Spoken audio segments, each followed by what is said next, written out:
Should we just begin as if we haven't spoke to each other? For a couple of hours before. Yeah. Right. I just wanted to speak to you for this New Year thing. Just A, because we haven't spoken in a while, and B, I like seeing you. So yeah. Don't need an excuse. That's it. To just hang get out. it done. Your New Year, what was it? Went to Mamtor and went and walked at Mamtor for bang on New Year, which sounds like it would be better than it was. Mamtor, I don't think it's quite a mountain, but it's a hill in the Peak District. I'm forgetting the history. I think it's like a burial mound of some sort. I think they found some remains up there. But it's a big hill, and we went up at midnight thinking it would be nice because you'd be able to see all the fireworks of all the little towns and villages of the, of the peaks. And the wind was like no wind I've ever experienced ever before. Rocco didn't really like it, took him to the top, and he just kind of cried a little bit when we got to the top, felt bad. And yeah, that was about it. Poor dog, I've taken him to he's been up a few different mountains. And the first time I took him up Snowdon, it hailed on him. And this is on the way back down, and it like hailed, and the poor guy just didn't know what to do, just stood there and froze. Rocco being my dog, if nobody realises that. But he just froze and just kind of huddled, so I had to huddle over him and shelter him from these pretty decent-sized hailstorms. The next time I took him to Snowdon, got out of the car, and about 20 minutes in, it started to hail again, and I had to turn around and go back and kind of abandon the walk because it was raining pretty heavy and a storm came in. And then obviously just took him up Mamtor in the worst wind I've ever seen. So this poor dog's just like, why'd you keep bringing me? Why'd you bring me places to the worst weather and turn around and just go get back in? Because obviously, drove to Mamtor, didn't go on like a hike. Just it's quite a nice one because the car park is about 15-minute walk from the summit. So it's not, the car park's pretty high and you can just kind of walk up. There's quite a few people there, walk up, could have seen stuff if it wasn't so windy and go back down. So for him, he just was like, well, we've just walked up here, stood in some really horrible wind and turned back around and gone home. Is he good with fireworks? Yeah, he's not bothered. Oh. He's not bothered for it. Took him to, probably a little bit sillily, took him to a fireworks show, not last year, the year before. Oh, not this one that's gone, the year before. I didn't think about it because he's absolutely fine with fireworks, and it was the one for the little town that I live in. And didn't even think that nobody else had a dog there. I was just like walking around with a bonfire, and I was like, this will be fun. And then they started going off, and they were, I mean, I've not been to too many professional fireworks shows, but they were loud. And thankfully he's absolutely fine. I just threw his food on the floor and he just snuffled his food and didn't care. But I could then had an idea why people maybe were looking. Our dogs aren't bothered in the slightest by fireworks, but this year we just sat in the back garden and the neighbour had fireworks, which again I'm not bothered. I'm not going to be one of them people who goes on Facebook and complains that people do fireworks. There's plenty of them in there. But this was fucking loud. This was like... And they were coming in our fucking... And it was just like proper above our heads. Boom! And you can tell the dogs... You know when it's too loud for you and you're like, fucking hell. And these dogs have got like super hearing. Yeah. And you just think... And you can see them flinching. I was like, fucking, this is a bit much. This is the first time we've been like, get the dogs in. This is... They've got super hearing when they want it.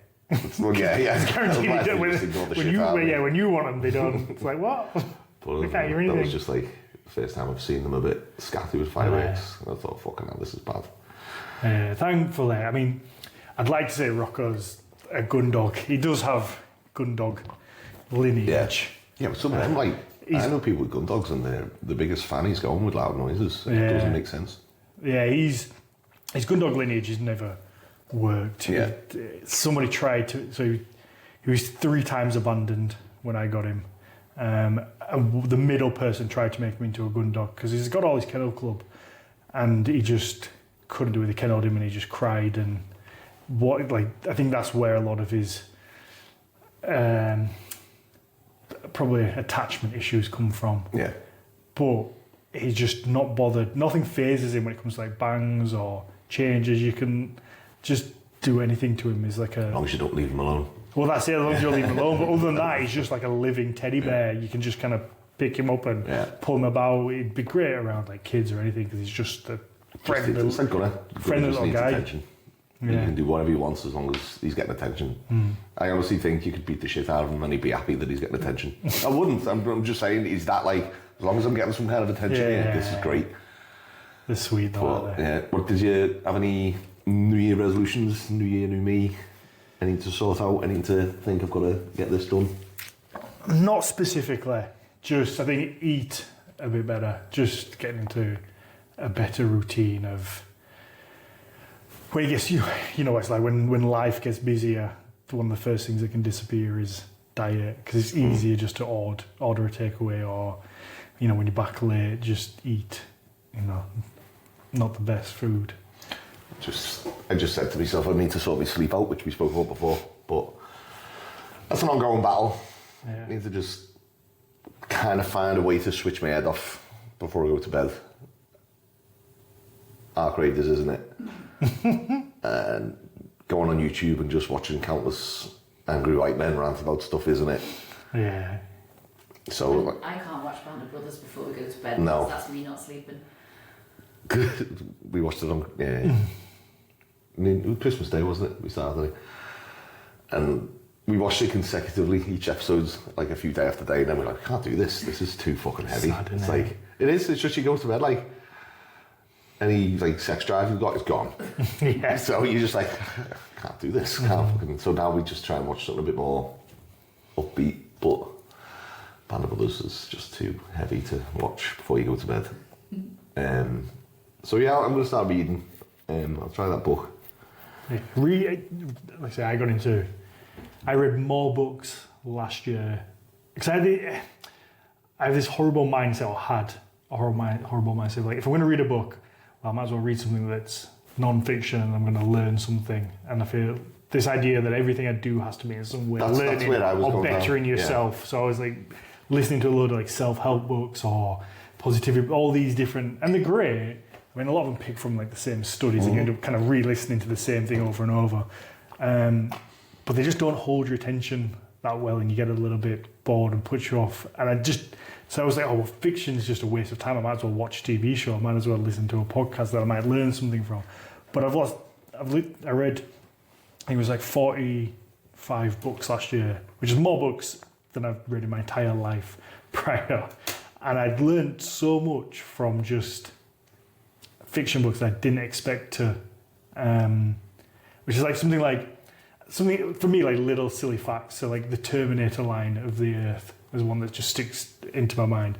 So like the Terminator line is the line around the Earth where the sun reaches and can't reach any further. Because obviously it's a sphere, if you believe that. Because it's a sphere, obviously the sun can hit so far and there's a point where the sun could reach, and after that is darkness, and that's called the Terminator line. I learned that from the Stephen King book, and I'd never probably picked that up from somewhere else. So there's like little bits like that you learn, and also I think it's just fun to delve into these weird worlds, and it just helped me like switch off, I guess, on an evening, and just kind of. I used to love reading my horror books. I went through a whole James Herbert stage of just reading. But have you ever read any James Herbert horror? No. It's like fucking sexually graphic gore. Okay. Yeah. Everything's to do with some kind of like gory sex kind of violent thing. And I enjoyed reading them. But again, after a while, it's just like every book would get heavier and heavier. And it got to a point where it's like, this is a bit much now.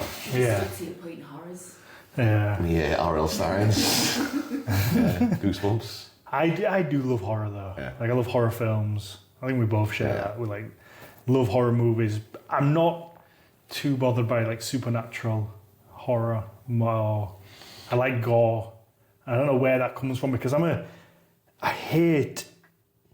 Oh, I won't ever seek out. I think we spoke about this last time. I won't ever seek out humans being injured. I say humans or anything being like hurt or killed on like real life videos, but when it comes to movies that I know aren't real, even if it can look the most realistic and look exactly how it would, that just doesn't weird me out in any way. Like I love the more impresses me more violent when horror. When I watch a really violent, gory horror, it impresses me, the whole practical effects side of it, more than it does grosses me out.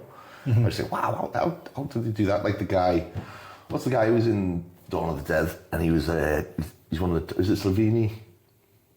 Tom Sloveni? And he does all the gore effects for like a lot of the stuff. He was in like Vietnam. I'm sure it's Tom Sloveni. He was in Vietnam and he's seen loads of stuff. And so his way of getting over what he's seen was to then start making practical effects of it. Yeah. And so he did Dawn of the Dead, he did... You know Dusk Till Dawn? Yeah. The guy who plays Sex Machine. Oh, okay. Him. Yeah. And the stuff he does is all like... He can get the burns perfectly on people because he's seen it and he knows what it looks like when this happens to a body. So when I see like gory films, I always just go down that route of like, how did this person... Like Terrifier, when you see what happened to some of the people... You think to yourself, how did this person get to the root of like, this is what it looks like to have your eyeball sliced open? I bet the research is different. The search history is probably one that you wouldn't want anyone to see. Yeah. But that's why, I mean, Beth doesn't like watching anything like that, so I'm kind of limited on the time when I get to watch it. But I do this thing now where, and again, this is down to me reading, or lack of reading, and like I said before about social media, it's kind of killed my attention span. Whereas now, if there's a horror film out, rather than sit down and watch it, I'll go on YouTube and just watch the kill count. That's like reducing things down even cutting it down. more. I used to hate that. I used to be the type of person where it's like, no, you got to watch a whole film. You can't turn it off. You've got to see it through. Yeah. And now I just want to see I'll even watch reviews of films over films. Yeah. Do you know what I mean? Just because I haven't got the time to watch. That's really, I feel like that's the mindset of there's that much media in the world. Do you want to watch it all, or you feel like you're missing out? So then you actually end up watching none of it. You just kind of end up out the story. Yeah, and you just watching these bits where I'm like, oh, that's cool. These bits that you feel like you could talk about, whereas you're missing. It's like Ozark. I really want to watch Ozark, but there's like, what, 7 seasons? Yeah. And I just haven't got the time. It's, but with seasons, it's a commitment. Yeah, it's another fucking job. I do like Ozark. But one thing I found with reading is that my imagination has definitely come back more. Yeah. I mean, I've always had a good imagination, but I think when I first started reading, I didn't picture things that well in my head. Like I could think, obviously when I'm reading, I can kind of see it in my head a little bit, but not like, I guess not like properly visualize it.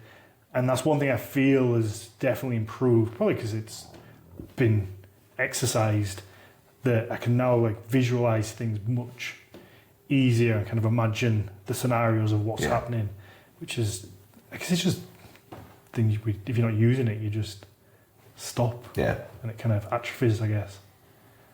I will do it. I do want to read that Dungeon Crawler Carl. Yeah. Fantastic. I'll get back. I'm obsessed with it. Yeah.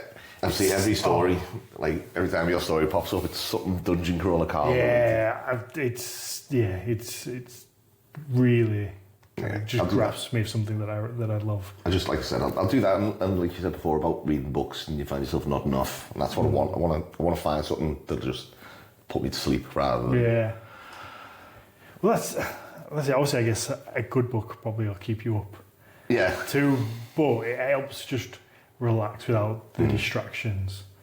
Of the noises of robots going off in my head that have just been. I mean, and as well, like obviously, even YouTube, everything is made to keep you there. It's made to be kind of enhancing your serotonin levels and keeping you excited and keeping you on the platform. Even just watching a review, those things will be. People have tweaked. I've been looking at it with my own podcast recently of how, we're probably being quite lazy with editing and just putting the shot on the screen rather than changing it between speaker and just so it looks more engaging to keep people, because that's what everybody wants. Everybody needs to be engaged all the time because they get bored or click off and they'll go find something else to do.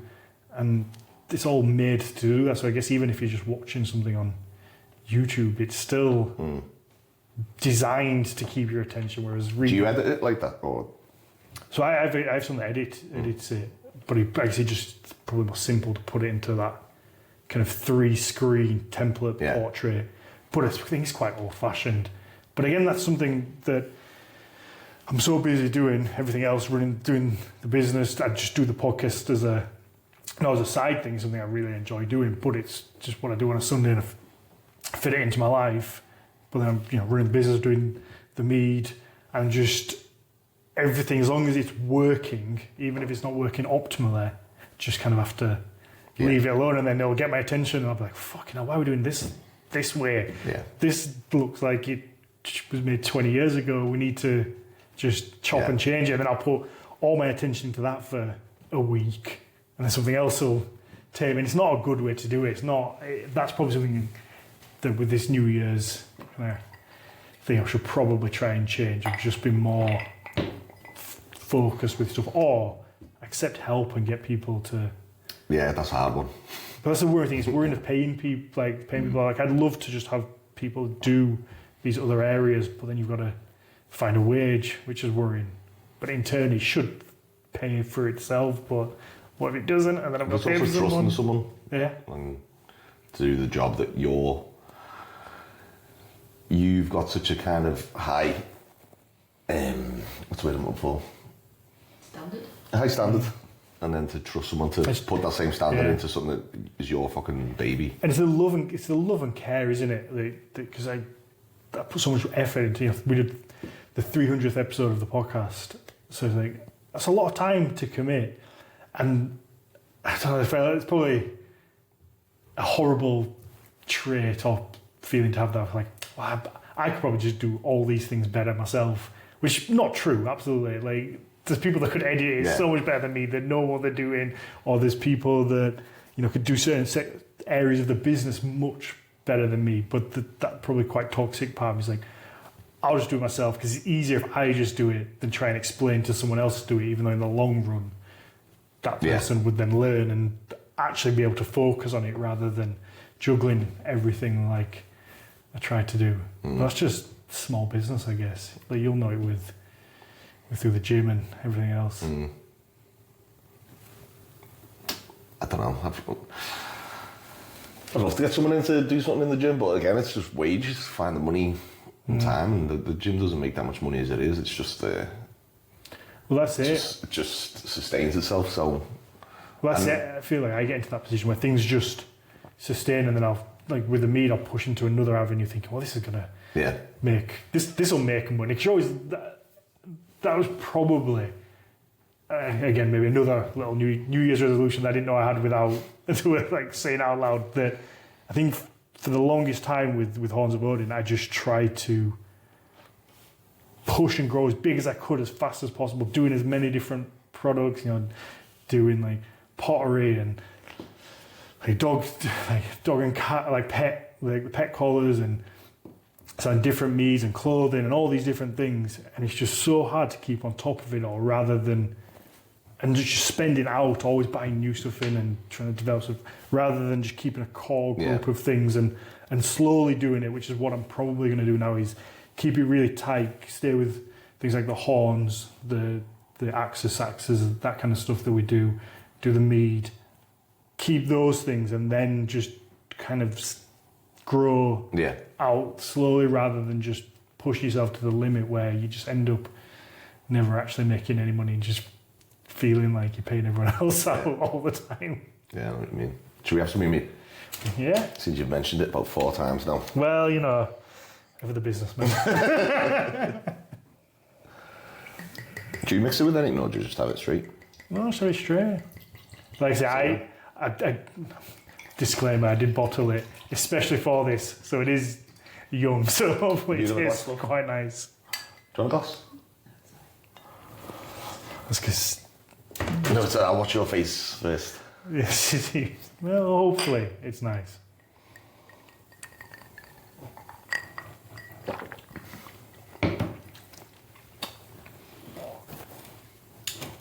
Try and taste what it is. What do you mean? I know it's mead, but I mean... What flavouring is it? Flavour, it's just honey. I'm tasting something in it though. Is it the infusion? Maybe the infusion, secret. It's not What's that? secret. Can I have a little? Yeah. Thank you. You'll be able to, you've got a better palate than me. You'll be able to taste what it is. Unless it's just the taste of dregs. No, you can taste your spices. Yeah. A lot. Like That's what I mean. the It tastes cinnamon spicy. coming through. Yeah, yeah. I only know because you told me what was in it. Yeah. I can- You get it. Definitely the cinnamon. Oh, that's delightful. That's, Do you want it? I'll get another glass. It's alright. I thought you were just giving yours Yeah, away. do you want it? I'm good. That was lovely. No, it should be like it should be quite subtle. It's not the like strongest. No, it wasn't like a blow me head off kind of No. hint. It was just like there was something there that doesn't taste like a normal honey mead in a good way. It's a compliment. That I'm not insulting the mead. Is there anything citrusy in it? So I think with a lot of mead you put. So we used oranges, but I think a lot use some sort of citrus to. I don't know all the science behind it, but like counteracts when it's fermenting. Who was the guy? Someone said on one of your posts because you called it honey mead, Oh yeah. and they went off on you.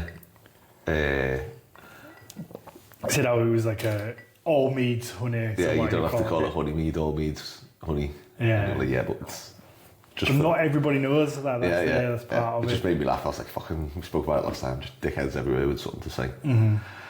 But no, it's lovely. What alcohol is it? Like percentage? 12.5. It's quite strong for how, because I don't think for 12.5 you don't get like the alcohol No.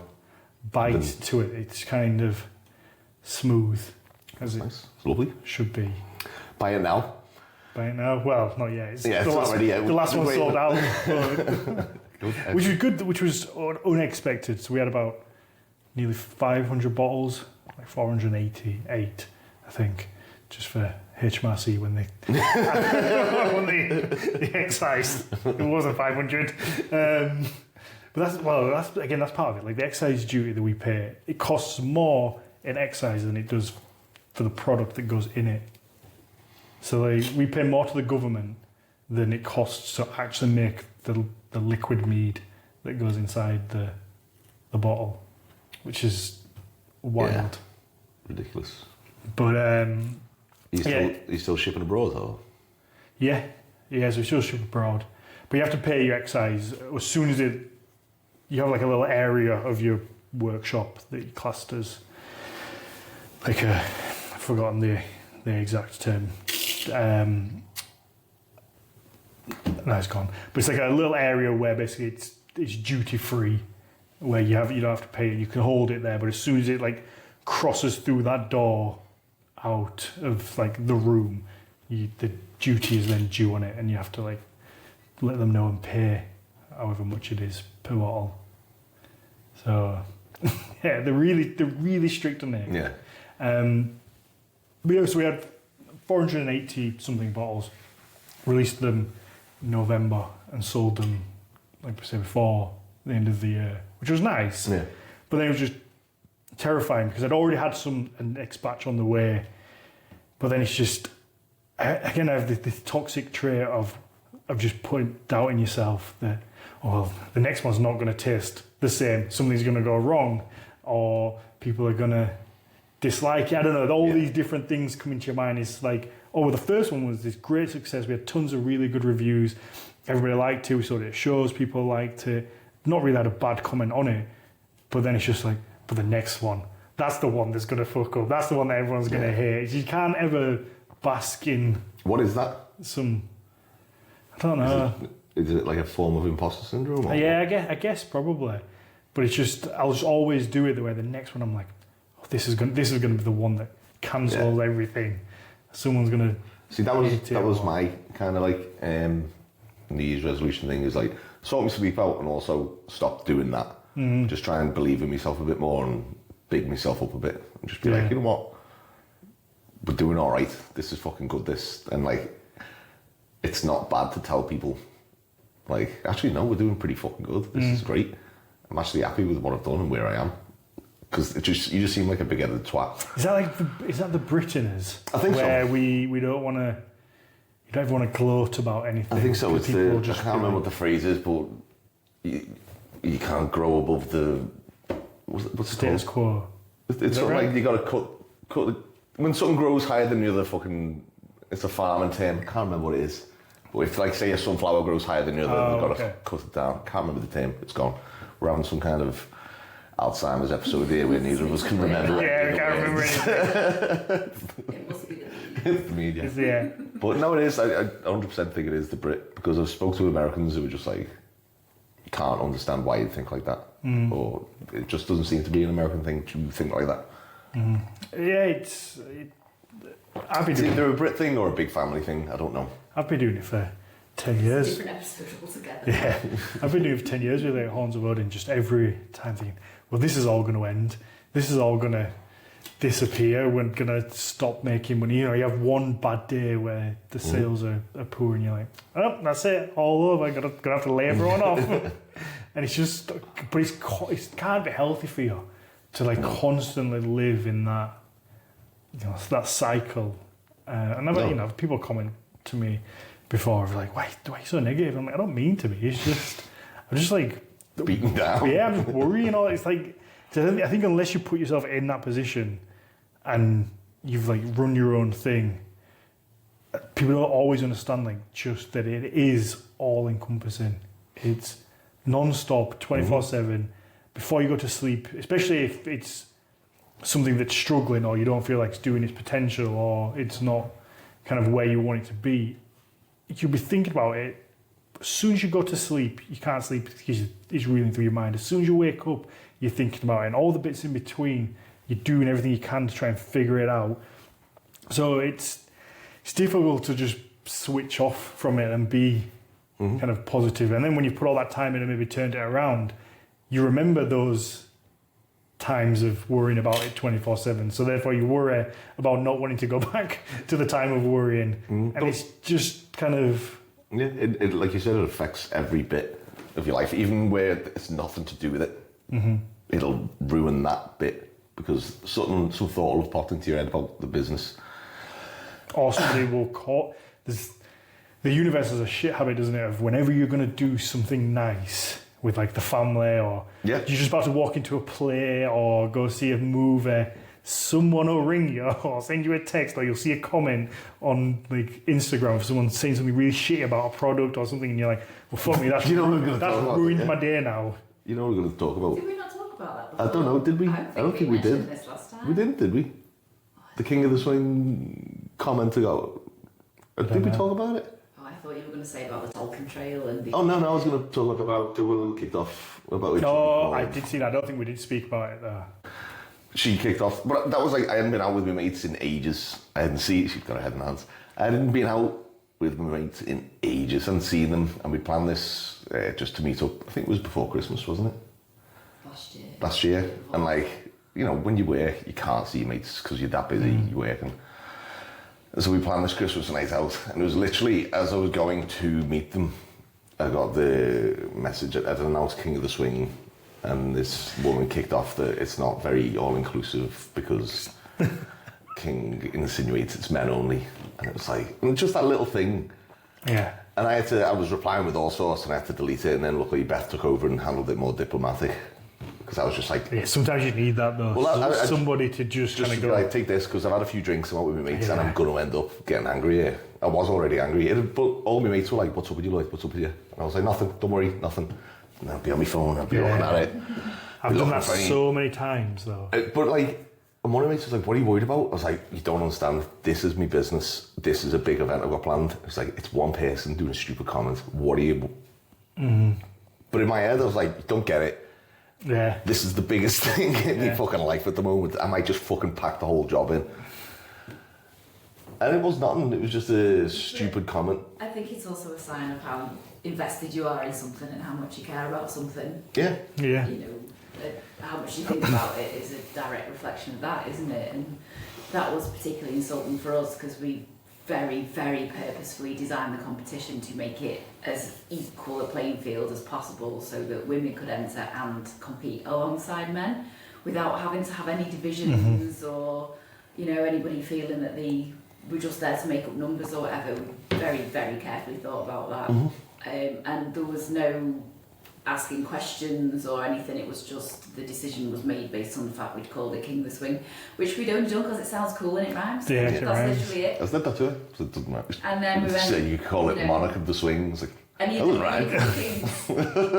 It wouldn't be the first time in history. So. But the point is like, I went home from that lads' night, like just meeting up with my mates, still fuming about it. Still like, and then Beth was like, "How was your night out?" And I was like, "Yeah, it was good." Right. Yeah. But my head the whole time was there, as opposed to like my mates who I hadn't seen in ages. That's the major con, I think, about having your own business, that it is with you, even when it shouldn't be. You should be like, yeah, switch off, put your phone down. But it's still like, that connection's still there to be like, what if they've said something else? It is that, I don't know what it is, it's kind of like a sod's law, I guess, of just, it's always when you're about to do something nice that you've just set aside or booked for yourself. It's, countless times it's happened where it's just as you're about to do something nice and you're just like, why? And you got to have a face on you the whole time, like.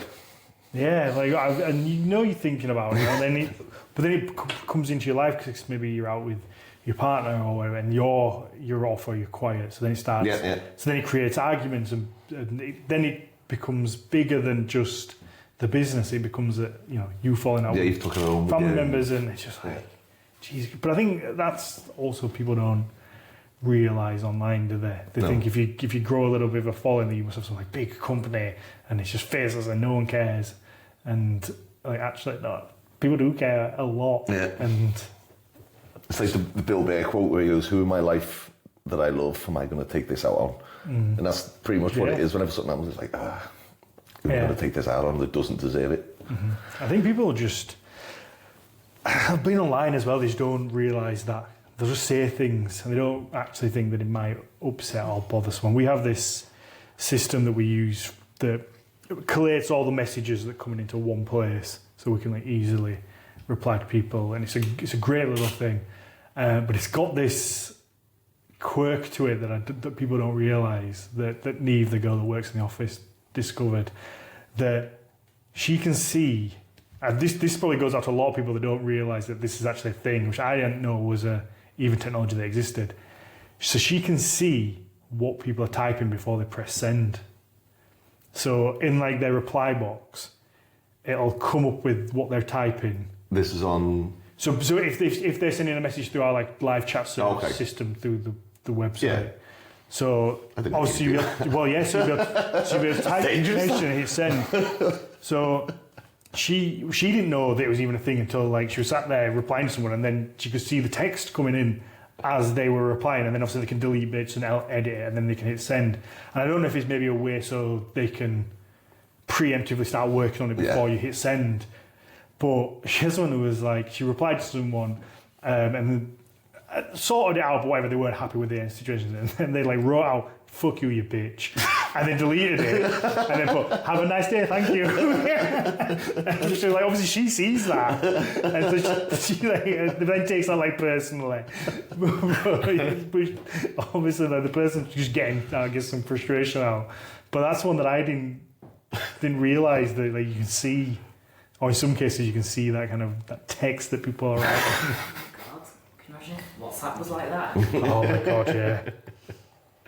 Well, I know, I always think of this, with like AI and stuff, and I get, I go, what was it? I got an advert on YouTube the other day of like, Google your name. There's this thing called like deep search that'll pull all the records of like your name from, or like all any mentions of you from like the internet and all like all the information about you. And I was like, I do not want to do that. Like this, I don't want that. No. Like That's horrendous.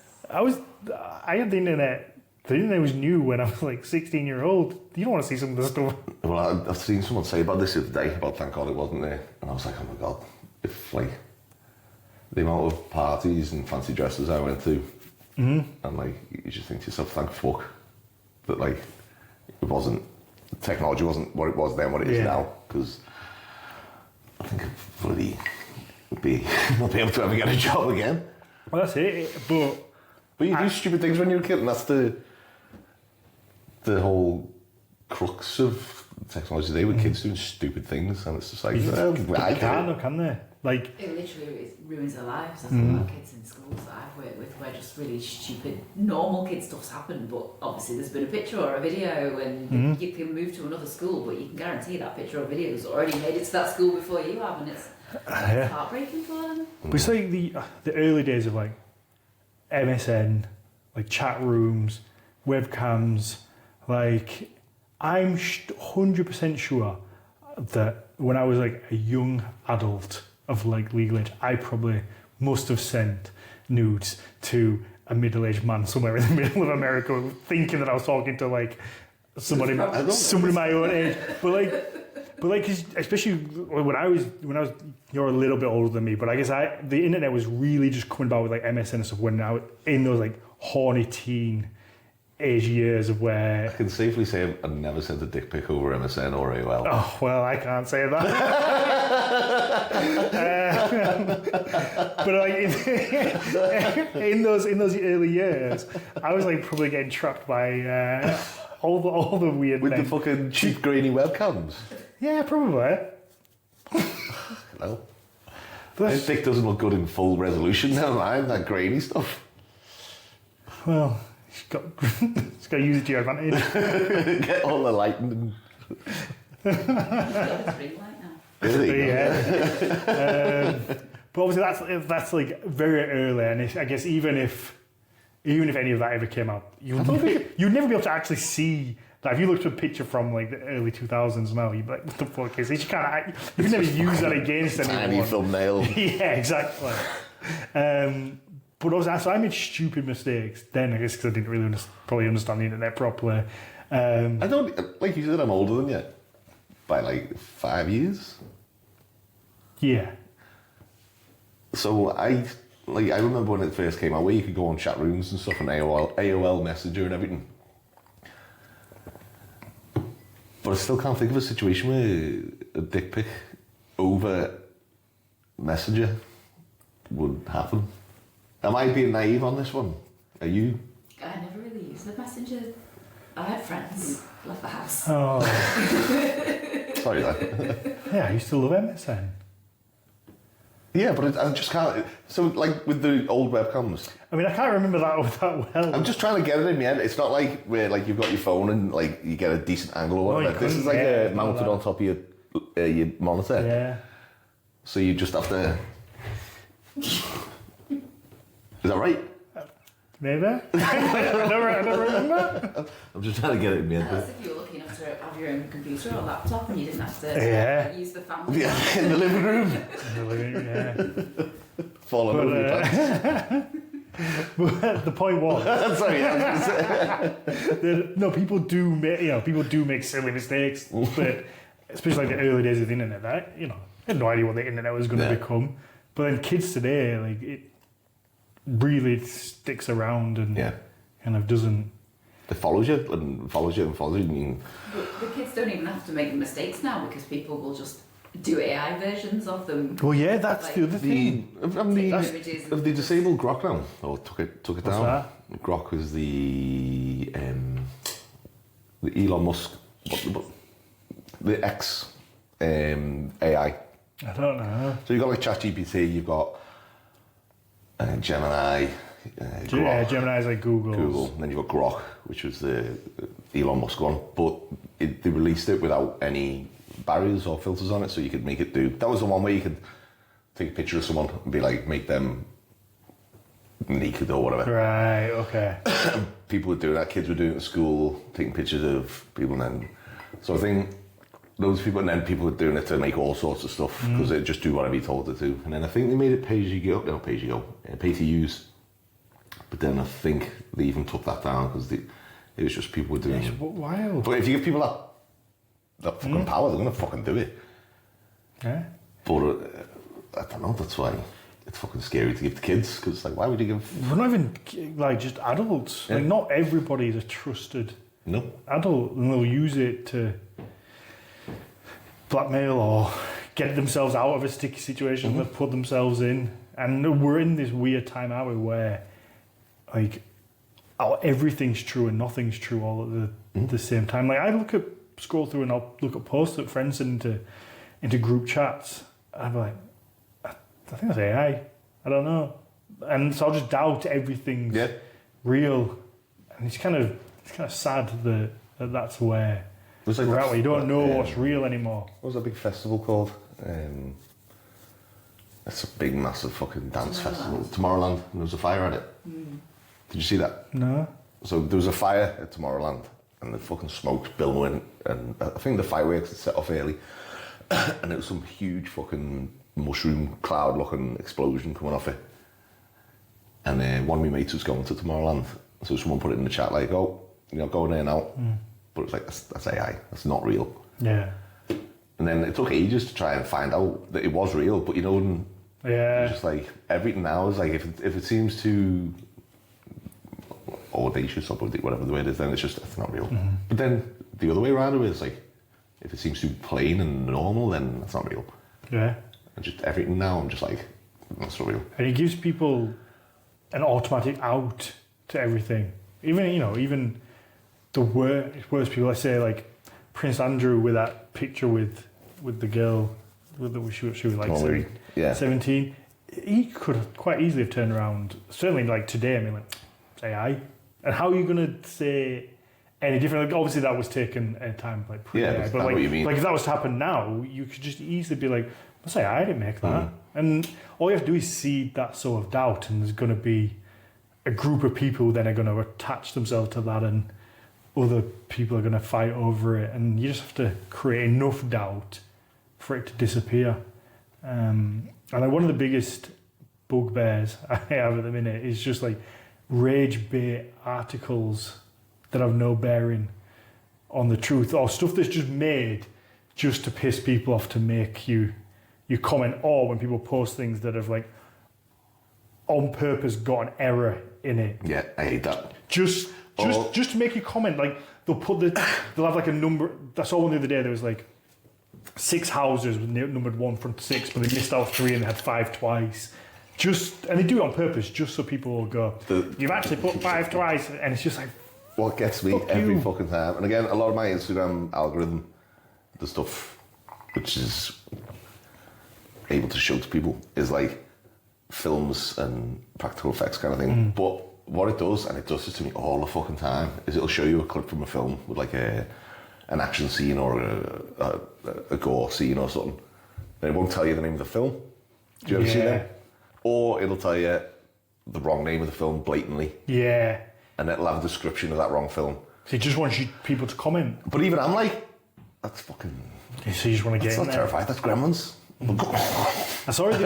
It's like you look at it and the amount of people like, there's Gremlins or whatever. And you're like, oh, almost got me there. Yeah. I saw it the other day with... they just announced the actor who's going to play Kratos in God of War film. Yeah. Isn't he the guy from The Office? Sons of Anarchy. Is he in Sons of Anarchy? I think so. I think it is. But he's the guy from... You've seen Peacemaker? No. Okay. But anyway, they released the actor who's going to play Kratos, and I saw about 3 articles yesterday saying how is it Chris Judge, the guy who voices something so. Judge. I think it's Chris Judge. I might be wrong, but I think it's Chris Judge. How he said that's not my Kratos, doesn't approve of it. Didn't say that. He put a tweet out saying how well done, congratulations, you'll do fantastic. But there's a headline saying, Chris Judge doesn't approve of the new Kratos. Completely just made up just so people go in and comment and be like, actually, he didn't say that. That's bullshit. But you're feeding. Yeah, you feed into it. I do it with Viking stuff all the time where I'll see it's wrong and I'll be like, they want me to comment. They want people to comment. And it's just but they're getting rewarded for it because obviously they're only doing it because then they'll get paid monetization. Because I think Facebook... And there's no way you can go against or put a complaint in about the misinformation or... It's just, that's the game. And that then kills the rest of social media for me because I'm not playing this game and I'm losing. I'm not getting the engagement or anything that these people are getting for blatantly rage baiting or lying. Yeah, But so I don't want to play that game. I hate it. yeah, I agree. I don't want to do it, but you also want to use social media for what we remember it being like. 5-10 years ago when it was just funny. You saw all this cool work on there from my friends, and you saw really interesting stuff. And now it's just these news, like Instagram, like accounts that are just posting like clearly salacious stuff just to kind of wind you up. And again, like it gets you as well. Yeah, it does. It gets me every time, and I get angry about it. And I'm like, what am I doing? And then I end up. I'll see like these ones with like the film clips or people doing wrong facts, and then I'll look at genuine people I know, but I'll be carrying the anger over from that to them. I just be like, fuck off, I'm fed up seeing you, and then you're like, whoa. Yeah, I do it well, or I'll see something and then I'll reply to somebody, or a friend, and I'll be like short and shitty because I've just got annoyed. It's like, this is ridiculous. This shouldn't be the thing. But what we went off topic. What was one of the things I was saying about AI before was that I'm really worried about what about when it can just collect like everything about you, or let's say I don't know, like if WhatsApp had like a data breach in some way. I don't know if it were possible. I know they say it's all end-to-end. I don't believe that anyway. It's all end-to-end encrypted apparently, but I don't know if it actually is, or like what if it like got into that and could just like release. It's not, even if you're not up to anything, you won't want anybody reading your personal messages, and like, because the way you speak to your friends is very different to the way you speak to like your family. Yeah. In some cases, but it's the two different things. And so you just wouldn't want that out there. But if you have this system that can just like sort through it all and check it, I feel like it's a dangerous time where like I reckon that'll. Yeah, and then you put that in maybe with like, if that has access to like a camera network that can follow where people are, and you soon start the things we saw as kids in films starts becoming quite realistic, all under the idea of security and safety. I don't like it. I know what you mean. It's an uncomfortable feeling of like if it can just scan everything and just know everything about everyone, and especially like your entire internet past all those grainy little dick pics are going to come up. Be able to enhance that. Rotate it 90 degrees. Stretch it. But again, and like people are so like willing to give it the data as well, which is. But you have to give it your data for everything as well. I don't just mean like your personal data. I mean like because I did it. And then you brought it up to me. It was like, well, maybe I didn't want that picture going up. You know where you can take a picture of yourself and then put them, like, there'll be different things like, I'll put you with the fella from Scream or with Chucky. So everyone's taking pictures of themselves all the time to upload it. So you're giving them this feed of information willingly. Yeah. And I just feel like, I don't know if I sound like some boomer. AI melting pot now, your face is going to end up somewhere else. I just feel like a boomer where I'm like, this is not going the right way. This is something's going to happen with this. Yeah, it just feels like it's not a good path. But even you can't buy something anymore without having to make an account. Like what was it? Something online, you say, give me your email, give me your phone number, I think I don't want to. I just want to. I did it for something the other day. It was really menial that I wanted. Like I was buying like a sandwich or something off whatever, and it's like, give me your what's your email? I'm like, I don't want to give you your email. I just want. Just right there. That, yeah. But even watching like Prime or whatever, it's like it comes up with adverts for what's advertised on the fucking show that you've just watched, and it's like, just give me a little bit of fucking. I just want to ignore all that. Just give me a bit of focus time without fucking trying to sell something or get some information off me. Well, that's the thing, isn't it? I think we lived through that early days of the internet where people didn't realise the amount of money that could be made from like advertising and from information. Selling your information, yeah. And now people do know that it's everywhere. And I think hopefully we're going to go back the other way where somebody's going to make some sort of social media or some sort of platform, whether it's something like the Vine coming back or Fine, fucking hell. Something that doesn't have adverts on it, where people will just be like, yeah, fuck this, I'm going there. Fucking 60-second adverts on YouTube. Yeah, but eventually people will they'll get adverts on eventually, they'll corrupt, won't it? But like, even I was looking at a recipe the other day, and I was like, did you do a rant about this? Yeah, I was looking at a recipe, and I was like, I had like the one that comes down from the top of the screen, but not just once, it comes out like double, so it's like covering half of the screen. And then I had the one in like that you get of like the little, it's usually a car advert that comes up as like a little pop up with the tiniest of X's. Yeah, so I had like this like corner of my screen that I could actually see, and the one that came down from the top, I had to press it up, but it only went halfway up, and then I had to press it up again to go all the way up. Close the I'm like, I don't want to cook anymore. You got to scroll a good fucking to get to the actual, and then you got to scroll more to get to the fucking ingredients. Going past more adverts. I know what I mean. And it's in everything that's becoming too much now, where I think that somebody's going to make something that is kind of like the good old days, and everyone's just going to jump ship onto that. That's what I hope anyway. Yeah, I know what you mean. And like the pendulum swings back, maybe. Hopefully. Because like the amount of adverts everywhere is just... Even on Prime, when you're watching Prime and you're paying for Prime. Yeah. And then it shows you adverts and it's like, do you want to pay to not watch the adverts? And I've done that because I'm like, I can't take this anymore. I can't take 3-minute adverts. Well, but that's like the irony as well, isn't it? Because when we were young, when we used to watch, I feel like, you know what, I've realised today I've become middle-aged. Like I came to your house and I brought a sourdough starter, some mead as a present rather than like, oh, some tinnies, and we're gonna hang out. I was like, no, we're gonna watch Gladiators and have some sourdough and have some mead. And I've said on the air how many times, like, oh, when I was a kid. But when we were younger, like, your TV was fucking 3 minutes of adverts. Yeah. Like you would watch 15 minutes, especially if it was like ITV or any other channel. You'd be like 15 minutes, 3 minutes adverts, 15 minutes, and that's how. But the thing was, and then we got rid of that. When it was on TV, though, it was allocated times, and like this is on at 6 o'clock. Yeah. So you all sit down and you watch it. The ad break comes on, and that's your chance to go to the toilet, go get a drink, whatever. My mum makes a cup of tea. Yeah, I mean, so it was welcomed, the kind of advert break. That was just like, it wasn't like, right, let's sit and watch these advert kids. It was like, that's a chance, toilet, whatever. Whereas now, it's like, I just want to watch a fucking 3-minute YouTube video, but I've got to watch 60 seconds of and they're getting shit. The more common as well, aren't they, now as well? They used to be much less. It's just every fucking... Instagram stories as well, when you're scrolling through stories, like every other one. I looked at one... the occasional one, but I had like 3 adverts in a row before, and I'm like, I want to see what actual friends are posting. Yeah. I went to... I can't remember what it's called, Athletic Fit or something, some kind of shirt anyway for like people who go to the gym and whatever. They go to the gym, and I just clicked on it. It showed a shirt. I was like, that's nice. So I just clicked on it. Fucking whole Instagram is played with their adverts. With their not just their adverts, but people connected to gym wear, people connected to tailor-made gym stuff.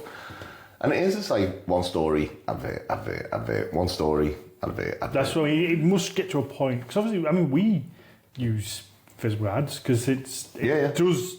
I've started getting your audience on YouTube as well. Oh, yeah. There we go. But it does. That's like, I can't skip this one. But it does work. But also, like, people, I'm sick of it. So I know other people are obviously sick of it because it's not social media anymore, as you don't see. No, it's literally I guess we're ingrained to go on there still. First thing when I sit down, whether it's sit down on the toilet, I've got nothing to do for 2 minutes. First thing I do is get my phone out. What am I going to do? Go on Facebook, go on Instagram and scroll. Why? I could do something much more beneficial, but it's like I'm ingrained from the good times when it was actually fun and you got to see stuff. But now I'm just like scrolling. I'm like, I'm just getting angry because someone's posting something to piss me off on purpose. The reason someone's trying to sell me something. Off Facebook is because Facebook was riddled with it. It was like say you follow 10 people, you get to see 50 people you don't follow or groups you don't want to be in or adverts for things that you don't want to see. And I just thought, and this is ages ago, Facebook's shite now. So just thought, I'm not doing that, so I only stick to Instagram. But now Instagram has turned into what Facebook was, where it's just adverts, and you see more the whole repost thing, where I don't see as many people as I follow now as I do things I don't follow. Mm-hmm. So, like, I hardly see your posts, I hardly see anyone's posts, because it's too busy showing me adverts or people I should like, or where it's like, you'll like this post, it shows me loads of them, But it's not. I won't like the post. I like the comments in it of people being horrible to the person. Mm-hmm. Do you know what I mean? Yeah. That's the first thing I do. I just Don't go to mind the them. comments. Go to the comments. But I think that it's tough, isn't it? Because we when we post something, we want new people to see it as well. So we want new people to find it. So, but obviously we then get annoyed when we see stuff.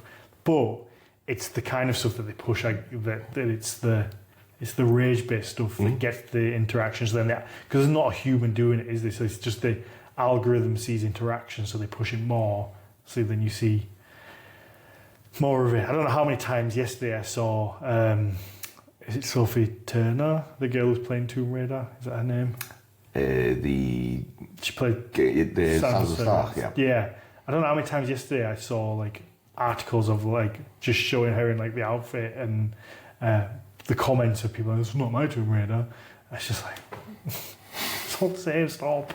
But I don't know. No. I don't know what the way out for it is. But the amount, when people are like, oh, I'm not on Instagram or I'm not on social media, I'm so jealous of them. Because I'm like, I'd love to just delete that and walk away from it. But I feel like you need it for the business. Yeah, you do need it. Get into it more. And again, there are people on it. I like people on it. I like talking to people. I like the community of people, the network of people that I speak to on it. But they're like a quarter of it. Everything else is just making me so hate-filled. And it's like, it's not good for you. Yeah, I think we'd all be a bit better off without it. But I need it. Yeah, we say we. But I noticed something this morning actually that I posted something, and it didn't really. It was like quite quiet overnight from the last time I was on, and then as soon as I was on it again, then you started getting comments, and it was almost as if like it knew when I was actually active on the account, so therefore it would then show it to people because I was there in real time, and like the whole time in between when I was asleep and I wasn't on, didn't really seem to have much activity, and I was like, that seems a bit sneaky. I wonder if that's built in to kind of pull you in even more to spend more time. I wouldn't be surprised. I don't know. It's all a bit of a thing. It's a tough one. What was the brighter side conversation to go up to, other than how? Yeah, I feel like every time I come, we just sit here like grumpy old men, like fuck social media. The more cheerful topic was sourdough. That's the only thing you've not really talked about, but I can't talk about sourdough. I know nothing about sourdough. well, you're about to learn. I don't know about sourdough. If you bring your a sourdough starter, which again made me middle-aged. That again, like I know you said don't put it in the bread maker, but I've tried. I can't remember what you said before, but I stopped trying to make bread because it's that much of a fucking exact science, and that's not how I operate. If I'm cooking, and I've seen you making chili, so yeah. Yeah, but I mean, with chili or with anything where it's like, put this much in, it can kind of just be like, you can be over a few grams, under a few grams. A heaped teaspoon can be a fucking massively heaped teaspoon. And tablespoons mixed up. And that doesn't matter, it works out, it balances out. I'm bad, I'll follow it to like...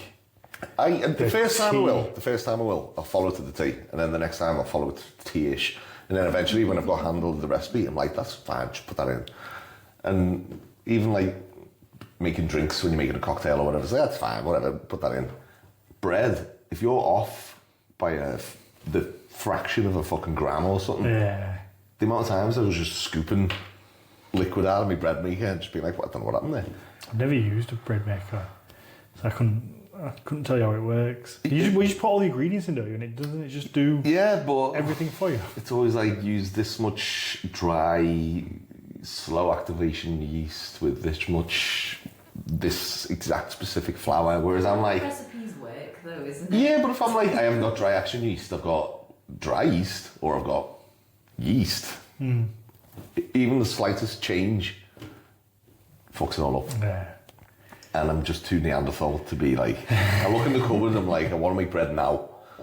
It's like, use self-raising flour. It's like, I've only got plain flour, same thing. Well, that's the thing, is...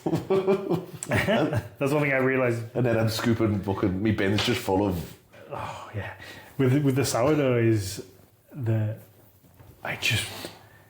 the amount of I have to think 3 days ahead. If I'm like, I want a loaf on Saturday, I need to start feeding the sourdough on the starter on Thursday night, and it's like it is a lot of kind of forethought. But like I was saying before, again, how quickly it goes off or starts to go stale or harden is surprising, which then shows how many preservatives and things they put in the the store-bought bread. But again, it's the convenience. It is really convenient to just go and buy it. It's like I can stress out making this sourdough for, I can't even remember how long. You told me all the rules and you gave me the book, the ingredient, They were Dan's handwritten notes. Handwritten notes. I actually did say. And I'm gonna read them. But like the whole time you were talking to me and like showing me the notes in my head, I was like, it's £2 for a loaf. Well, yeah. Probably more, actually. And the amount of flour that goes into it. But it's, I didn't want to be a sourdough guy. Obviously, my sister came over Christmas and her husband got really into sourdough starter. And this came from Canada. He brought his... Because people that are into sourdough are into sourdough. So, like, obviously needs feeding every other day or every few days. So he brought it with him from Canada so he could like keep it alive, because he's cultivated this, I guess, from nothing, and it changes as you go along. So he brought it from Canada and has been keeping it alive, and it's like made a couple of loaves when he was with me, and he's like, do you want to keep some of it? And I was like, sure, yeah. Not knowing how difficult or like time consuming the whole process was. And then obviously, it had a name. His was called Bert, so I called mine Ernie. And then it's like, well, now it's got a name. I've got to keep it alive. It's come from Canada. My sister's giving it me. I don't see it very often. So then it became like, I'm going to have to try. And then you get into it, and then it's like, well, the first one wasn't that good, so I want to do it properly. Then you start like trying to... Does it keep the same name? Figure it out. Well, I call mine Ernie. I mean, even though... You call yours whatever you want. No, but I mean, say... So, again, with the limited load of information you're throwing at me, you separate the sourdough mixture, is that what it's called? The starter. The starter. Mm-hmm. And so then you make bread from that, but keep that and keep feeding that. Yeah. So would that still be called Ernie? Or yeah. Different? So, it's always ever changing, because you're always mixing new flour and water in with it. So it's never going to be the same thing, because you'll take part of it, feed it with like flour and water, and put it back in this little jar. So it's always changing into, but I guess it's the same. And when you say keep it alive, well, that's it, because it's living, it's yeast. So that's why you're feeding it, because obviously it's the yeast. You feed it just enough food to keep it active. I don't know what yeast is. I know what yeast. I don't know. Is it? It's like a little microorganism that's alive, and it'll eat. So like with the mead, it eats the sugar and then poos out alcohol, and that's kind of how it works. That's kind of gross when you put that's how it's. That's how you put the yeast in. It'll eat the sugar, which obviously is fermenting. So you'll get your alcohol percentage by checking the. Obviously, if you've got the big machinery, it's easy. You can just put it onto like little testing plates. But if you're the old school or the basic way to do it is with a hydrometer, and you'll check the gravity. So water's gravity is about 1.00. It should be that's what it's set to. And then as you mix sugar into, say, water, you'll increase the gravity, so it'll be more the hydrometer has like a little buoyancy in the bottom, so it'll become more buoyant as the sugar is in there. So you'll add in so much sugar up to a certain point, and then you know that as the sugar, as it ferments and as the sugar is eaten by the yeast, obviously the sugar is not in the water anymore, so the buoyancy will drop. And then, so you know the distance between the 2 points, you put it into a little calculator that somebody smarter than me has made online. And the distance between those 2 points of how basically the sugar has been eaten and the buoyancy's changed of the hydrometer, that's how you get your alcohol percentage. And I guess that's similar to sourdough, whereas it's not. Because if you left that for a certain amount of time, it would start to make like an alcohol. I don't know if that's like a type of. There's a name for it. Tom did tell me. I've forgotten what it is. So if you left that, say, for a week and didn't feed it, it would start to create like an alcohol before it died. And that's why you need to keep a loose lid on it, because it'd just make like a little bottle bomb if not. And you'll be able to smell it more. So that's why it explodes, like you said, if you leave it. Yeah, because obviously it can't. Yeah. The vapors can't escape. So basically, you're just feeding it. So the starter is the yeast, like the living part that you're going to add to the yeast and water. It turns into hooch. Hooch, yeah, okay, that is where it comes from. I knew it was like there was like a term for the hooch. So the starter is the living part that you're going to add when you make a dough to the yeast and water. That's then going to make it rise and do all the lovely stuff that the bread does. So you'll need. So basically, you just have that starter is just a yeast, water, and flour mix on a small level that you're keeping alive by periodically giving it more food. So you'll have like 100 grams of it, then you'll take off 30 grams, feed it with more flour and discard a certain amount of it, and then that will live for X amount of days until the flour is eaten, and then you'll feed it again, but you'll bake with it in. So yeast is basically a microorganism that eats something and turns it into something else. I've only been doing sourdough for 2 weeks. But I'm more like, in my head, and again, this isn't the childish brain or whatever brain, is yeast. Is in like across the board. It's a fungus. Yeah. Yeah. So like a yeast infection. Yeah, I think you can. I'm pretty sure you could, in theory, make like bread and alcohol from like yeast infections. I'm pretty sure people. No, you wouldn't want, but I'm sure people have done. So what is the yeast infection turning into what? If you're saying that like yeast in a mead is eating. So it's eating the sugar and creating alcohol. And creating alcohol, yeah. So in a yeast infection, what? So in a sourdough starter, I don't know what it's making because it's not making alcohol, but maybe maybe the amount of sugar in flour or the food it's getting isn't able to then produce alcohol, because it certainly does at certain points when it gets through a certain amount. So maybe that's the same with like a yeast infection. It would eventually make like some alcohol. sort of alcohol should be. Hey, cogs turning. I got a business to make. But like I say, my knowledge on that's all very limited. I just was cursed with the sourdough starter. I've tried to learn it the best. I'll get on. I know I'm intrigued to learn. But yeah, sorry, me. I just went to the yeast infection thing, and I was just thinking. I was trying to connect the dots of yeasts. I've never said yeast so much in my life. Yeah, I'm pretty sure, like, obviously there are different types of yeast, but I'm pretty sure they're all the similar sort of thing. It's just like a little... What are you Googling? I just, no. Clear your search history. Put my phone down. Yeah. I think there's little microorganisms. What was the next feel-good topic? I seem to sabotage. We've not talked about King of the Swing yet, which was probably the purpose of getting together. But Well, it wasn't, to be honest with you. The purpose of getting together is just because I haven't seen talk that. about yeast infections. No, dear. And Tom's MSN Messenger. Well, Pixelated dick pics. someone might have seen one and Just got it. can't send me it. Is this you? I was probably too young, but things you do when you're young and horny.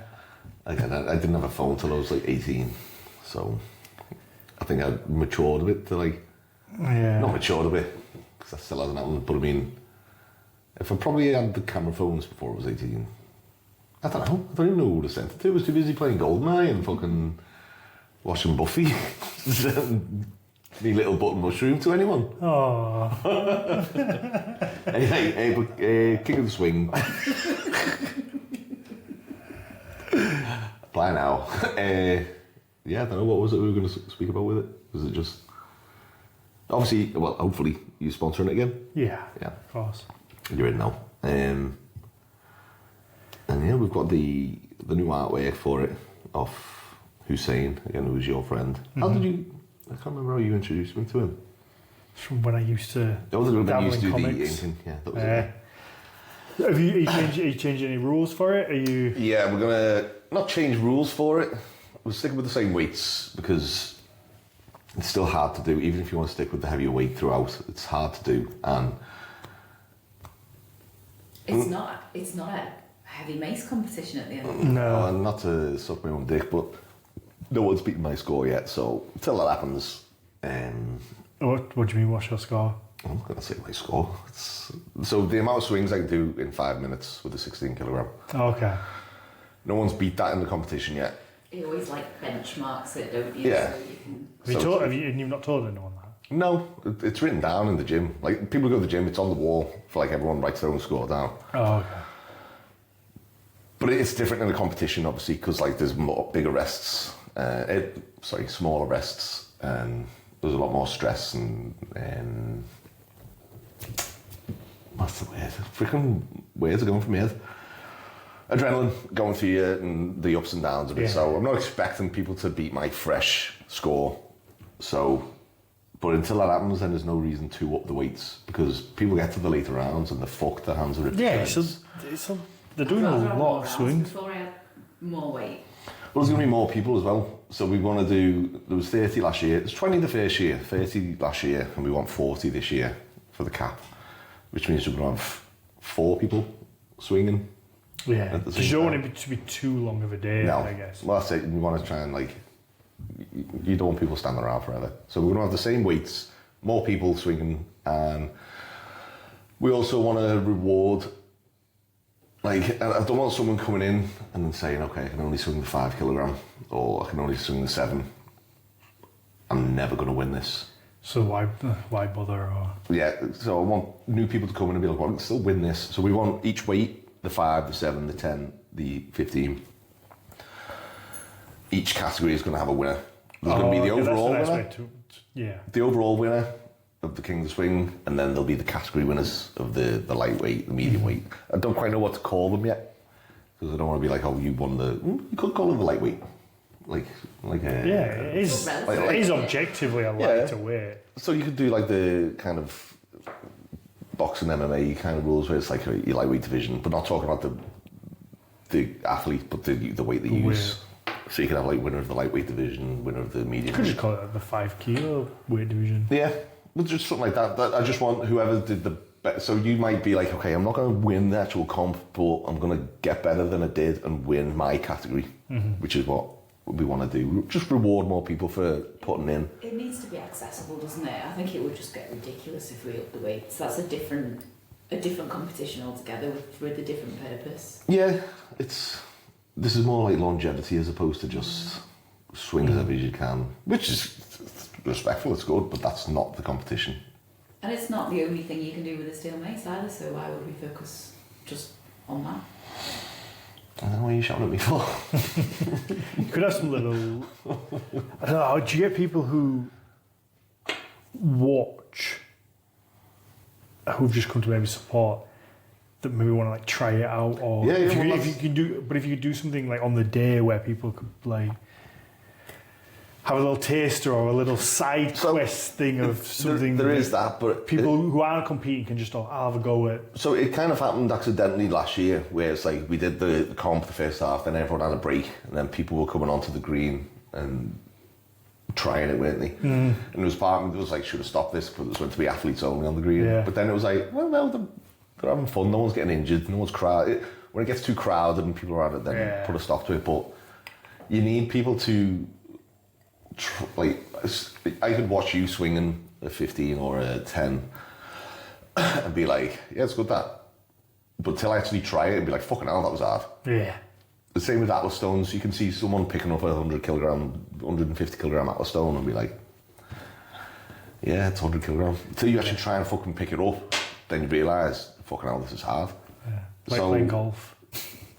I think golf looks easy. It just makes a fool out of me. Maybe the hardest thing I've ever tried to do in my entire life. Just loosen up. I'm fucking trying. Yeah. But I would like that to get people, spectators, to have a go and be like, actually, it's hard this, or to be like, because there's a few people like in the first year and the second year, where they're like, I want to try this next year, I want to do this next year, and that's what we want really. Just and we were going to try and have some like sponsor stands, just letting you know in advance. But we've got Dead Set sponsoring us again, haven't we? And we're hoping that he might come along and have a stand, and potentially some of his mates is there for people to have a little go at as well. Yeah, just a little outside stand to be like, try them. Some like, so you get the athletes and then the family, but to bring in, I guess, outside people, just want to just come and maybe watch, having other stuff maybe going on, like a food stall or other little bits of entertainment that kind of maybe pull. Because we were toying with charging spectators, but the only reason I ever say charge for spectators is because at the end of the day, when we're cleaning all the bins, cleaning all the shit up, that people just kind of people bringing their own drinks and stuff like that, and then you're picking up ciggy buds and alcohol and bottle caps and just shit everywhere, and then you think, I need to start charging for spectators here. And also, we don't make any money whatsoever. Well, that's it. Zero. We are a business, and I make zero. We actually spend money on this competition.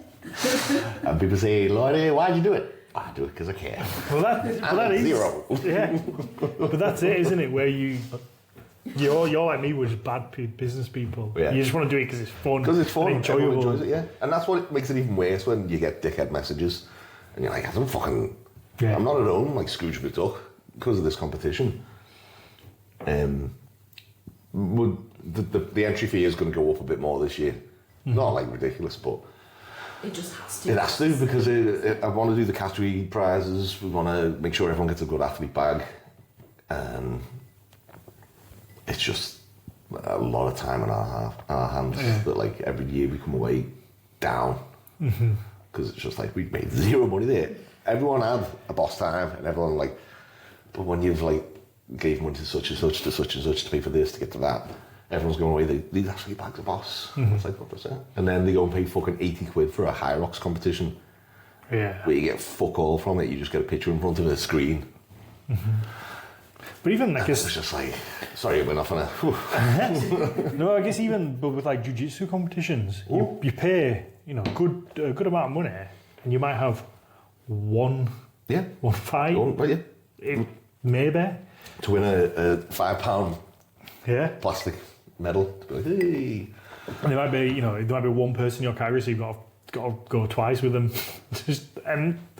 You put on a good value for the competitor, which is what it's ultimately about. It's not a big spectator sport, so you're doing it primarily for the competitor to enjoy and have a good day, because that's what they're into, and then hopefully their friends and family enjoy it.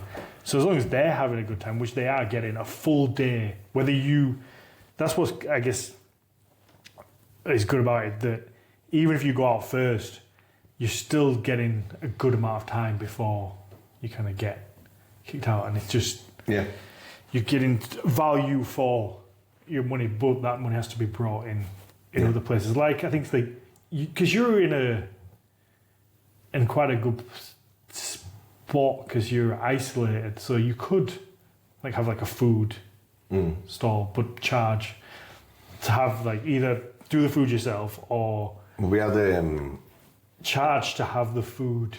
We had the OMG there last time, but they've closed down now. But there's a place. I need to message him. The pie van. He comes down selling pies, and he messaged me about getting involved in it. But I'd already booked Chris, and so I want to message him, see if he wants to come down and sell his. But that's it though. But he should pay a fee to be there. Well, we had one that came once, and it was the went with the deal, and that whatever we sell, we'll give you 10%. But they just fucked off. Never heard from them again. But I want, see, again, it's the terrible businessman in me. I want everyone to make money. I want everyone to have a good day. Yeah, but that includes you. That's the terrible business side of me where I'm like, don't worry, you're all having fun. Like you're putting on this event, you're inviting them to come down and make money from your effort. All they're doing is turning up in a van, doing what they do day in, day out. You've provided the people and and that's the thing, you're in a very captive audience where you've got no shops around you, you've got nothing. So if you could sell alcohol and provide food, like you could quite easily make money. Yeah. If only we knew somebody who made mead. Yeah, you could make money from you could make money from that. Like I wouldn't expect to come and sell mead there and make. Yeah, but I want you to. You know, let's say I turned up and just made 500 quid for the day. It's like I don't want to do that without you making anything, because that's just that's not fair. But you've done the exact same to me, where you've done stuff and you haven't made money. Yeah, that's different. That's what I mean. You gave me the last time we did the Val Halloween and you came down with all the mead. Yeah, still got some of that actually. But you didn't charge for it or nothing. You didn't. Yeah, well, yeah, that's different. We're friends. But outside of that, like, no, if you want to make the like, money from it or something from it, at least not lose money. It's not even. We don't want to make money from it. As in, like, we don't want to. It's more just money to put back. To reinvest into it. To be like, okay, right, we've done this now. Let's put this back into the gym. Yeah. That's. But people will understand that. Yeah, I'd hope so. When I was there last time, I was like, oh, I'm fucking dying for something to eat. Or I was like, I'd have loved a beer, even though you're judging maybe I shouldn't get a beer, but like I'd quite happily get a beer and a burger. Yeah. But when I'm paying, but also if I'm paying, for your man in the van, if I'm buying the pulled pork sandwich off him, I'm expecting some of that to be going to you. I'm not also thinking like it's all just going to him as well. And I think if you were to put stands on, you wouldn't charge like a lot because people aren't going to make like a lot. Yeah. But there has to be some kind of equality to it, because otherwise it's just you feeding everyone else, and that's not. I know what you mean. It doesn't always kind of. But I don't know. It's just in me to be like. I get it, but. And every year we do it, we just think no one's going to turn up and no one's going to enter the competition, so we have to get past that mindset first. Is that like you said with the mead, where every new batch you're like, this is going to be the one. It's like this year, it's like this is going to be the one where everyone's going to be like, we've done it before, don't want to do it again, or.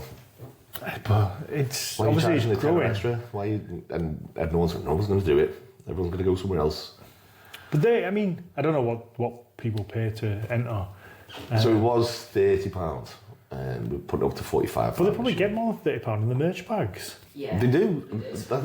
So that's the depressing I can vouch thing. for that. Well, no, not only that. There's the stuff that we bought for the merch bag. The stuff you fucking put through for the sponsor for them. The hats, the necklaces. Yeah, and then all this. Which I still see people wearing and people touting, and it's like, and what does my head in more than anything? Is you're looking at them go away with the athlete bags. Like, oh, look at this boss little millionaire necklace I've got. And I'm like, I didn't fucking get any of this. Yeah. Me and you were like, we didn't get any of them. It's like, not against you, but I mean, like, it's just like everyone walks away with this boss experience and me and Beth walk away with more wrinkles and less hair. Well, that's it. Like, Even a protein bar. So that's it. They've competed in the event for free, effectively, because they've got more value back in stuff. Phenomenal. the t-shirts from Tom as well. Yeah. For Razor Stone. And just everything. All the Gods of Grip stuff. Yeah, Sets. the value of those bags will be a decent amount. So, you have to either put the entry up or cut back maybe on that, and sponsors could financially. Well, I wouldn't want that. I wouldn't want financially stuff, because I just want to be able to make sure what we both do, that the athletes. It's about the athletes at the end of the day. Them having a good time and them having. That's all I want. As long as it makes a profit, not a profit, but at least breaks even. Because again, like the stuff that Dead Set gave, where you're looking at the 3 bags and then the actual loadable mace. And they get, like, it got sent here, and you're like, oh my god, this is fucking above and beyond what you're asking, and you feel cheeky then. Like this year's like, do you want to? Can you do it again? Because like, and we'd pay for it at the end of the day. Any of the sponsors, if like Razor Storm or yourself was like, can do, but you know, business is a bit fucking whatever. I'm not saying it is, but I'm saying we'd never hesitate to be like, we will pay for it. Yeah, but those sponsors, not only speaking for me, but for like Tom as well, they're doing it because it's you, and we want you to do well. Yeah, and we want you to kind of do something from the event. So therefore, you have to charge other people accordingly. Because otherwise, because I don't want to give, like, obviously I'm making the trophy, giving the stuff that I give extra because I want it to be successful for you. But I also don't want to give all this stuff for everybody else but you to profit from or like benefit from. Yeah. Because the aim is to support you as a friend. You're right. I never. So he's like, I never thought of it that way, to be honest. That's good. So he's like, I want you to kind of get something from it rather than just tired. Well, the reason I was like, I'm the reverse or the same as that, where I'm like, I want you to give people things so they can be like, this is fucking Horns Road and stuff, this is boss. Well, that's it. The first year with the athlete bags, people were posting them quite a bit, weren't they? And the idea with the second year was obviously put things into the sponsors, and then the sponsors are getting promotion. Yeah, of course. It's helping everyone out, but no one actually really bothered last year. Like, we spent so much money. Like, we matched, obviously, everything that's like put in by the sponsors as well, because there was other stuff in there that wasn't from sponsors. And like, I don't think anybody fucking posted it. I was like, you're great. You can go too far. You're all on my list. You can go too far.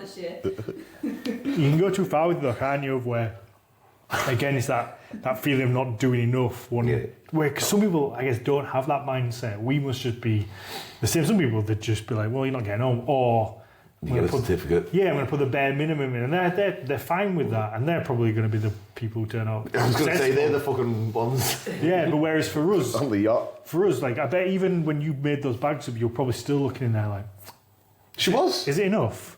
She was. She had all the bags. She had all the name tags. She had them all lined up. They were in here on this table every night. And she'd go through them, like separate everything. Such and such are like this over that.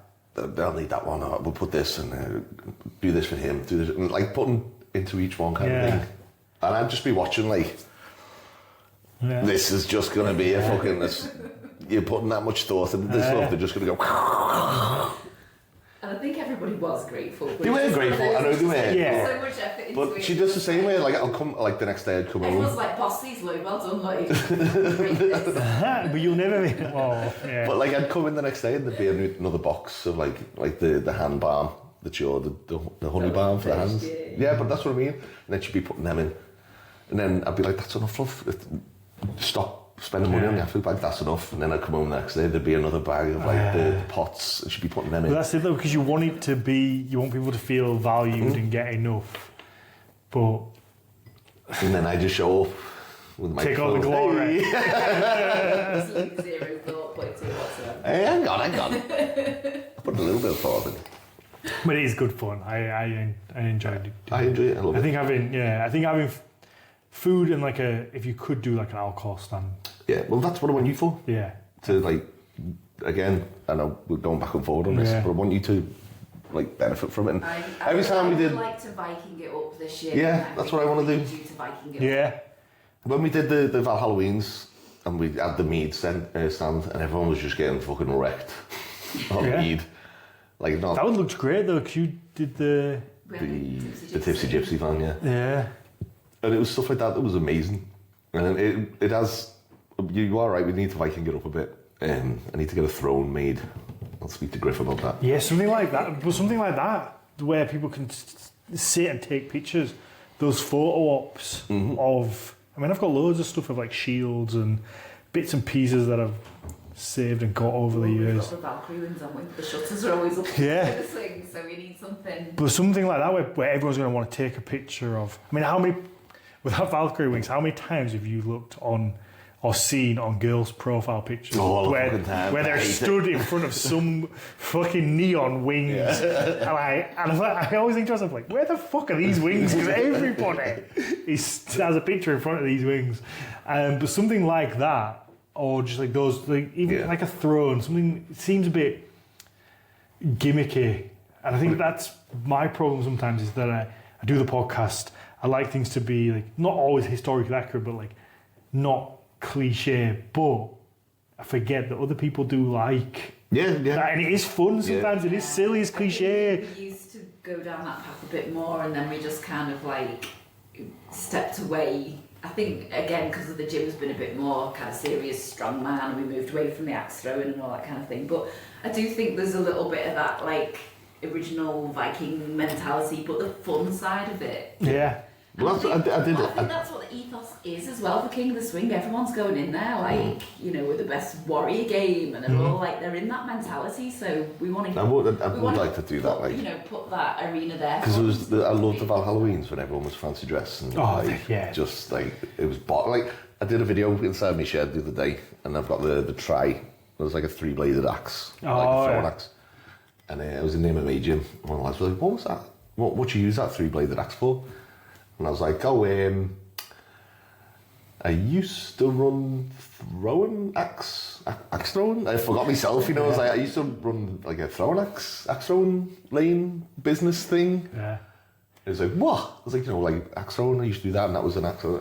And in my head, I was like, I completely forgot about that part of my life where like we did axe throwing, and then we had these big parties, which were a liability waiting to happen. Really, I think that's why. No, it was because like, the insurance for everything went sky high because there was loads of axe throwing bars that opened. Oh yeah, it just became really popular, didn't it, overnight? And so it was like, I can't compete with this. The insurance is too high, and we've had a good run on this of people getting far too drunk. Yeah. But not actually managing to kill themselves. Zero injuries or fatalities in the axe throwing lane. There was injuries outside of it. There was when fucking Graham fell down the stairs and me fucking pisshead sister cracked her head on the tipsy gypsy. Numerous people falling over outside. The dangerous part, no one got injured. And so it was just like, we've had a good run. We'll dedicate it to a gym now. And you want to take somehow take that feeling and bring that into the... Yeah. Do you think we should do the first ever fancy dress King of the Swing? Well, that'd be fun. Love it, you know. People would love it. Like a Halloween. Yeah. Come as barbarians and Vikings. But you'd probably have to push it to Halloween. Yeah. No, I don't think you would. Do you know what I reckon? No. Yeah, you probably could actually do like a Viking theme. I think having somewhere where people get beer, the prize for the best dress, or whatever, and then have someone kicking off again. Did I tell you about that? I think so. Do they think they didn't win? Yeah, because he was dressed as a woman.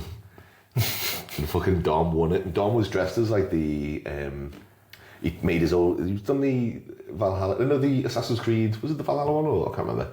He did a Assassin's Creed suit made completely. Yeah, it was I think I remember seeing that. And this other lad just came dressed as a woman, and he paid to have his makeup done, and he was fuming that he didn't win. He quit the gym and everything. Oh, imagine. When I came as Captain Spaulding, I spent forever like learning how to put on a professional bald cap, and because I was just obsessing with stuff like how the makeup artists do it in Hollywood, like this bald cap, blending it all in. I remember in the hotel room like that, just like getting it all done. They were good fun and just trying to capture that, but there is a little part of like alcohol that comes into it, though, isn't it? Of just having that. Not everybody, people don't have to get drunk at King of the Swing, but spectators watching, or when the people are finished, they can go and get a beer. I wouldn't want people to spectate and to get bladdered, because then that's just a fucking recipe for disaster. Not the athletes. No, they're not spectators. Sorry, the athletes. Sorry. No, you don't want. Obviously, absolutely, like no drinking when competing, but like after, you can have a beer. Obviously, there's money to be made in that, but also and it is as well. Like, a lot of people have travelled from fucking Canada, Scotland. Yeah. I always wanted it to have like a festival vibe. Yeah.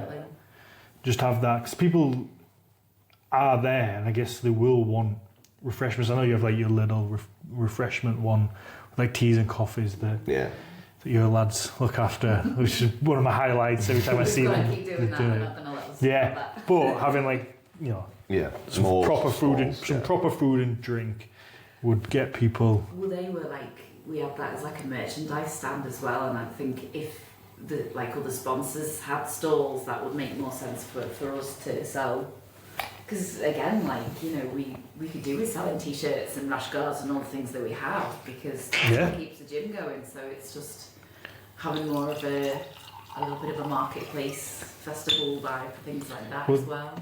That's it, and it's telling people you on the mic, like, yeah, you can go and buy a t-shirt, or that's another thing I want to improve this year, because we went to we were judges in a Gods of Grip comp, and they had this guy, a compare.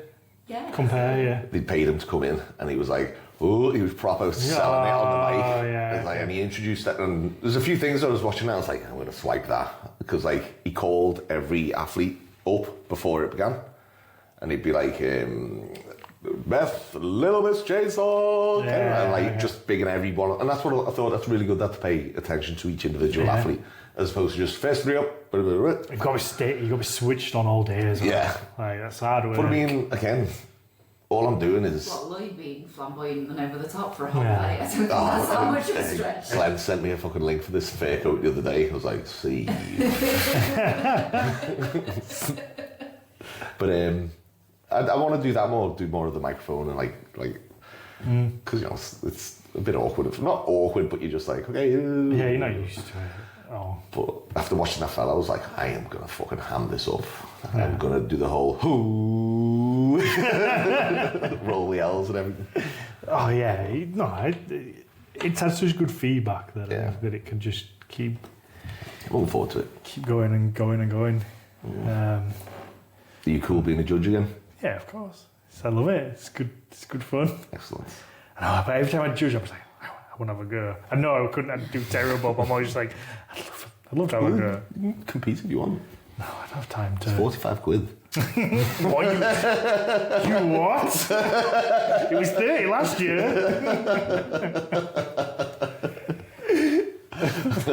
Was there any? I like what you're thinking about that.